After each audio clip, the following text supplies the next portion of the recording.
Hi friends, இன்னைக்கு காலையில் நம்ம ஒரு வீடியோ போட்டிருந்தோம். ஸோ அதில் பார்த்தீங்கன்னா ஒரு நண்பர் ஒரு கமெண்ட் ஒன்று போட்டிருந்தாங்க.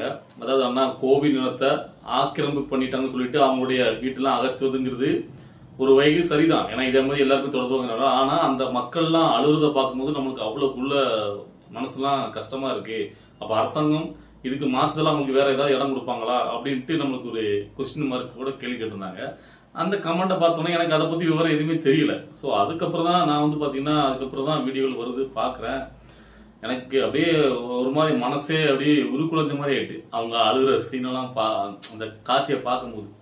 அதாவது சிட்டிசன் படம் நீங்கள் பார்த்துருப்பீங்கல்ல, அதில் அஜித்குமார் அவர்கள் பார்த்தீங்கன்னா ஒரு கிராமமே அழியும் போது அவர் பார்த்தீங்கன்னா பரிதவிச்சு ஒரு மண்ணெல்லாம் சாபம் விடுற மாதிரி அந்த மாதிரி சீனில் இருக்கு. அந்த மாதிரி இந்த மக்கள் பார்த்தீங்கன்னா மண்ணள்ளி போட்டு சாபம் விடுற மாதிரி இருந்துச்சு. ஸோ அது எங்க என்ன அப்படின்னு கேட்டீங்கன்னா கள்ளக்குறிச்சி மாவட்டத்தில் தான் சம்பவம். அதாவது கோவில் நிலங்களை ஆக்கிரமிச்சு குடியிருப்புகள் இருக்குது அப்படின்னு சொல்லிட்டு அந்த குடியிருப்புகளை அகற்ற விதமாக கோர்ட்ல இருந்து ஆர்டர் வந்திருக்கு. இந்த வீடுகள்லாம் அகற்றணும் அப்படின்னு சொல்லிட்டு அதுக்காக தான் இப்போ அரசாங்கத்திலிருந்து தாசில்தார் உட்பட எல்லாரும் போயிட்டு அந்த கோவில் நிலங்களை அது கட்டியிருக்கிற அந்த குடியிருப்புகளை அகற்றுறாங்க. கிட்டத்தட்ட 40 குடும்பங்கள் ஒரு 45 வருஷ காலமா அங்கேயே வாழ்றாங்க. ஸோ அப்படிப்பட்ட வீடுகளை அகற்றும் போது எல்லாருமே பார்த்தீங்கன்னா ரொம்ப ரொம்ப ஏழ்மையான நிலையில உள்ள மக்கள். அதாவது சின்ன சின்ன பசங்க, படிக்கிற பசங்க, அப்படி எல்லாரும் கொண்ட கையெழுத்து கொடுறாங்க, கதறி அழுகுறாங்க. நாங்கள் எங்கே போவோம் அப்படின்னு பரிதி வச்சு நிற்காங்க. ஓகேவா, அதை பார்க்கறதுக்கு நமக்கு அவ்வளோக்குள்ள ஒரு கஷ்டமா இருக்கு. இப்போ அந்த வீடியோ வெளியான உடனே அதாவது திமுக தீய எல்லாருமே காத்துட்டு இருப்பாங்கல்ல, அதனால உடனே பார்த்தீங்கன்னா அந்த கமெண்ட்டுக்கு உடனே மாச்சம்னு கேள்விப்பட்டீங்களே, என்ன வந்துச்சா மாச்சம், நம்ம ஏதாச்சும் கொடுத்தாரா, எல்லாரும் ஒரு நடிகனுக்கு தூக்கி வச்சு கொண்டாடுறீங்களே, இப்போ என்ன நினைச்சு பார்த்தீங்களா அப்படி இப்படின்னு தமிழை வச்சு கருத்து மொழி முதல்வர் விஜய் மேலையும் பார்த்தீங்கன்னா அவதூறுல அப்படி அள்ளி வீசுறாங்க. ஆனால் முதல்ல எல்லாருக்கும் இந்த மக்களுக்கு எல்லாத்துக்கும் ஒரு விஷயத்தை தெளிவுபடுத்தணும் அப்படின்றத இந்த காணொலி நான் போடுறேன். என்ன கேட்டீங்கன்னா இந்த சம்பவத்துக்கு காரணம் தமிழை வச்சுக்கலாமோ விஜயபுல கிடையாது. இது இப்போ அவங்க ஆட்சியில் இருக்கிறதுனால செயல்படுத்தப்படுது. உண்மையிலேயே இதுக்கு யாருன்னு கேட்டீங்கன்னா திமுக ஆட்சி காலத்தில் 2025 தான் அந்த அறநிலையத்துறை வந்து அந்த கேஸை போடப்பட்டிருக்கு. அதாவது கோவில் நிலங்களை ஆக்கிரமிச்சிருக்காங்க அப்படின்னு சொல்லிட்டு அதுக்காக இந்த மக்கள் எதிர்த்து வச்சு 40 குடும்பங்களை சேர்ந்தவங்களும் கோர்ட்டுக்கு அப்பீல் பண்ணியிருக்காங்க. ஸோ ஆனாலும் ஜாயின்ட் கமிஷனர் போட்டது சரிதான், இந்த குடிகளை அகச்சான்னு சொல்லிட்டு கோர்ட்டே உத்தரவு போட்டுட்டு இது இத்தனை நாட்களுக்குள்ள நீங்க அகச்சி ஆகணும் இல்ல நடவடிக்கை மேற்கொள்ள சொல்லி தாசில்தாருக்கே பார்த்தீங்கன்னா கோர்ட் ஆர்டர் போட்டுக்கனால தான் வேற வழி இல்லாம கோர்ட் ஆர்டர், புரியுதுங்களா? அதனால இந்த உத்தரவை மேற்கொள்றதுக்காண்டி இப்போ தமிழை வச்சு கழகத்துடைய ஆட்சி நடக்கிறதுனால இப்போ அதை பண்றாங்க. நல்லா அவங்க புரிஞ்சு விடணும். இது இப்ப முடிவெடுக்கப்பட்டது கிடையாது. 2020 முடிவெடுக்கப்பட்டு தீர்ப்பு வந்துட்டு இப்போ முதலமைச்சர் விஜயவால் ஆட்சிக்கு வெறும் 2 மாசம் தான் ஆகுது. இங்க இந்த கேஸ் ஆரம்பிக்கப்படல, இங்க இவங்க முடிவு எடுக்கல. நல்லா புரிஞ்சு விடணும். சோ ரைட், நீங்க சொல்றது எல்லாம் எனக்கு புரியுதுன்னா இப்ப இதுக்கு முடிவு என்னன்னா அந்த மக்கள் இவ்வளவுக்குள்ள பரிதாபம் கிட்டத்தட்ட பாத்தீங்கன்னா அதுல உள்ள மக்கள் எல்லாமே ஓட்டு போட்டுருக்குது. நம்முடைய முதலமைச்சர் ஓட்டு போட்டுப்பாங்களோ அந்த அளவுக்கு இருக்குன்னா சரி, அவங்க ஓட்டு போட்டாங்களோ போடலையா அது 2வது பட்சம். இப்ப நடக்குது நம்முடைய ஆட்சி இல்ல, முதலமைச்சர் விஜயோடைய ஆட்சி இல்ல, ஏதாவது ஒண்ணு அவங்களுக்கு பண்ணணும்ல. பாவம்னா 40 குடும்பம் என்ன ஆச்சு, 45 வருஷம் அங்கதான் வாழ்றாங்க. திடீர்னாப்புல போனா எங்க போவாங்க? சோ பரந்தூர் விமான நிலையத்துக்காக அவ்வளவுக்குள்ள குரல் கொடுத்தாலும் முதலமைச்சர் விஜய் வரல. அப்ப கள்ளக்குறிச்சியில் இந்த மக்களுக்காக ஏதாவது பண்ணணும்ல, அவர் பண்ணுவாரா அப்படின்னு தான் என்னுடைய கமெண்ட் கேட்கறாங்க. உங்க சார்பா நான் முதலமைச்சர் விஜய்விட்டே இந்த கோரிக்கை வைக்கிறேன். அண்ணா தயவு செஞ்சு ஏதாவது பண்ணுங்க. எனக்குமே மனசு பாத்தீங்கன்னா ரொம்ப கஷ்டமா இருக்கு.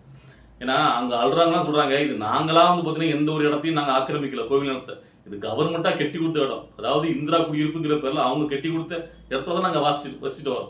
கிட்டத்தட்ட 45 வருஷமா வசிக்கிறோம். இப்போ திடீர்னாப்புல எங்களை காலி பண்ணிட்டு போனா எங்க போய் எங்களுடைய வாழ்வாதாரம் என்ன? எல்லாமே கஷ்டப்படுற குடும்பம். அதுல பள்ளிக்கு போகிற பசங்க எல்லாமே கதறி அழுகுறாங்க. ஸோ இப்போ அரசாங்கம் பார்த்தீங்கன்னா விடாப்படி அவங்கள காலி பண்ண வச்சுட்டு அந்த இடத்த இடிக்க போறாங்க. ஸோ அந்த காட்சிங்கிறது அந்த வயசான பெண்கள் அதுன்னு மண்ணள்ளி போடும்போது அது நம்மளுக்கு கஷ்டமா இருக்கு. இதெல்லாம் பாத்தீங்கன்னா அந்த பெண்களுடைய அந்த சாமையெல்லாம் பாத்தீங்கன்னா முதலமைச்சர் விஜயவல் கிடையாது, அவர் இந்த விஷயத்த பண்ணல. ஆக்சுவலா திமுக பண்ணது. ஓகேவா, இவங்க ஆட்சி வந்ததுனால கோர்ட்டுடைய உத்தரவை தான் இவங்க செய்யறாங்க. ஸோ இருந்தாலும் முதலமைச்சர் விஜய் அவர்கள் இதுக்கு ஒரு தீர்வு பண்ணுவார் அப்படின்ட்டு அதை பண்ணணும் அப்படின்னு நம்ம கோரிக்கை வைக்கிறோம். ஏன்னா எனக்கே அவ்வளவு கஷ்டமா இருக்கு. அவர் இது பார்க்கலாம் செய்வாரு. ஸோ பார்த்துட்டு ஏதாவது ஒரு நல்ல முடிவை எடுக்கணும். ஸோ இதுல பாத்தீங்கன்னா அந்த மக்களுடைய தப்பு நம்ம எதுவுமே சொல்ல முடியாது. இப்போ ஒரு தனிப்பட்ட முறையில பாத்தீங்கன்னா ஒரு மக்கள் பாத்தீங்கன்னா ஒரு இடத்த ஆக்கிரமிச்சு ஒரு வீடு கட்டி வாழ்றாங்க அப்படின்னா இது கோவில் நிலமா, இதுல இங்க இருக்கக்கூடாது, காலி பண்ணுங்கன்னு சொன்னா அது ஓகே. ஆனா இதுக்கு முன்னாடி இருந்த அரசாங்கம் தான் பாத்தீங்கன்னா இந்திரா குடியிருப்பு அப்படிங்கிற பேர்ல ஒரு கட்டிடங்களை கட்டி 40 குடும்பங்களை வச்சிருக்குன்னா அது அவங்க பண்ணதுதான், புரியுதுங்களா? அதுல இந்த மக்கள் பண்ண முடியாது. ஸோ இப்போ இந்த மக்களுடைய கோரிக்கை எல்லாம் கேட்டீங்கன்னா அது உண்மையிலே அது பாத்தீங்கன்னா ஆக்கிரமிப்பு பண்ணி கட்டப்படுதான் இந்த மக்களுக்கு தெரியாது இல்ல.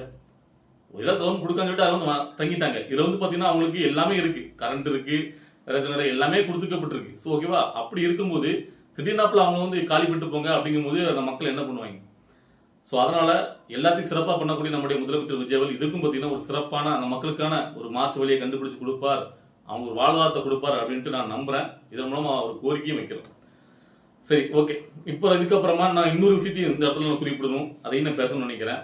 நம்ம எப்படி முதலமைச்சர் விஜய் அவர்களுக்கு அவர் பண்ணக்கூடிய எல்லா விஷயத்தையும் பாராட்டுறோம் நல்ல பண்ணா, அப்போ அங்கே நடக்கக்கூடிய சின்ன விஷயங்கள் ஏதாவது இருந்தால் நம்முடைய கருத்தையும் வைக்கணும். ஏன்னா சில பேர் இதையும் என்கிட்ட ஃபோன் பண்ணி எல்லாத்தையும் பாராட்டியப்பா, இதை பற்றி நீ எங்கே பேசுன அப்படின்னு கேட்டாங்க.